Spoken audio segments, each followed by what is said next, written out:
अस्सलाम वालेकुम क्लास 3 आपने निकालना है सोशल स्टडीज़ की बुक। ठीक है, इसमें हमने चैप्टर पढ़ा था सर्विसेज, इसके हम करेंगे एक्सरसाइज। ठीक है जी, आपने आना है work page number 32। Guess who they are, आपने बताना है कि ये कौन है। कीप अस सेफ, हमें सेफ रखते हैं। अरेस्ट लॉ ब्रेकर्स, जो लॉ तोड़ते हैं उनको अरेस्ट करते हैं। लुक आफ्टर द लॉ, कानून का ख्याल रखते हैं और पुलिस स्टेशन में काम करते हैं। ठीक है, क्या कहलाएगा? पुलिस। ठीक है, जैसे आप रिडल सॉल्व करते हैं ना, पहेलियाँ, बिल्कुल उसी तरीके से ये। क्लिनिक में होते हैं। लुक आफ्टर पेशेंट्स की देखभाल करते हैं, उनका ख्याल रखते हैं, उनको दवाइयाँ देते हैं। ठीक है, उनकी तबीयत ख़राब होती है तो। हॉस्पिटल में होते हैं, इज़ नॉट अ डॉक्टर, लेकिन हॉस्पिटल में होते हैं लेकिन वो डॉक्टर नहीं है, तो नर्सेज। क्लिनिक, सी पेशेंट्स, क्लिनिक में होते हैं, पेशेंट्स को देखते हैं, हॉस्पिटल में काम करते हैं। सजेस्ट मेडिसिन, जो पेशेंट्स होते हैं उनको मेडिसिन बताते हैं कि कौन सी लेनी है, डॉक्टर्स। वेयर्स हेलमेट पहनते हैं। रेस्क्यू ट्रैप्ड पीपल, और जो मुसीबत में फंस जाते हैं उनको बचाते हैं। ट्रैप मीन्स फंस जाना। ठीक है, मुसीबत में। रेस्क्यूज मीन्स बचाना। यूज़ लॉन्ग हॉर्सेस, अपने साथ बड़े बड़े हॉर्स लेके आते हैं जिनमें पानी होता है। ठीक है, हॉर्स मीन्स पानी के tank. Travels in a fire engine के अंदर बैठ के आते हैं, तो क्या कहलाते हैं वो? Fire fighters. उसके बाद है fill in the blanks. The dash directs the traffic on the road, traffic का ख्याल कौन रखता है? Traffic police. If there is a dangerous fire in your house, अगर आपके घर में ख़तरनाक आग लग जाए, the dash can be call to put it out, तो किसको बुलाया जाएगा आग बुझाने के लिए? Fire fighters. People who provide free help to the poor are doing a dash, जो लोगों को फ्री सर्विसेज दे रहे हैं। ठीक है, वो क्या कहलाती है? Social services. A firefighter wears a dash to protect his head and neck. Fire fighters क्या पहनते हैं? हेलमेट, अपने हेड और नेक को सेव करने के लिए।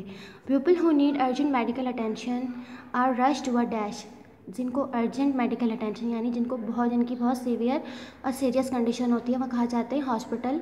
किसमें? इन एन एम्बुलेंस में। ठीक है, अनस्क्रैम्बल दीज वर्ड्स, सी है unscramble these words. Unscramble means ये वर्ड्स आगे पीछे हुए, ये स्पेलिंग सारी स्क्रैम्बल्ड हुई हुई यानी मिक्सड हुई हुई है। आपने इनको अनस्क्रैम्बल्ड करना है यानी अरेंज करके लिखना है। पहला वर्ड है एवलांच, सेकंड है फ्लड, थर्ड है अर्थक्वेक, 4 है साइक्लोन, 5 स्टॉर्म। अब आपने क्या करना है? इनकी डेफिनेशंस लिखनी है। एवलांच मीन्स जो पहाड़ों पर से बर्फ़ पिघलती है। फ्लड मीन्स सैलाब आना। अर्थक्वेक मीन्स ज़मीन का हिलना और ज़मीन का टूट जाना। साइक्लोन मीन्स गोल गोल हवा चलना, ऐसे डस्ट उड़ना। साइक्लोन यानी सर्कुलर डायरेक्शन में, उसे कहते हैं साइक्लोन। स्टॉर्म बहुत तेज़ आंधी तूफान आना और बिजलियाँ चमकना।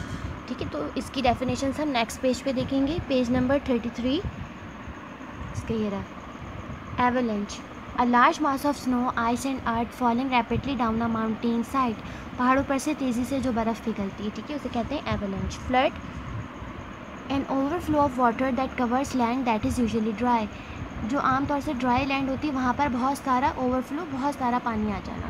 ठीक है, थर्ड है earthquake, a sudden violent shaking of the ground due to movement within the earth crust, ज़मीन का हिलना। ठीक है, जब ज़मीन हिलती है तो फिर ज़मीन टूट भी जाती है। ठीक है, साइक्लोन मीन्स हवा के तेज़ झक्कड़ आना और तेज़ यानी सर्कुलर डायरेक्शन में मूवमेंट होना हवा की। और अ violent tropical storm in which the wind move in a circular direction.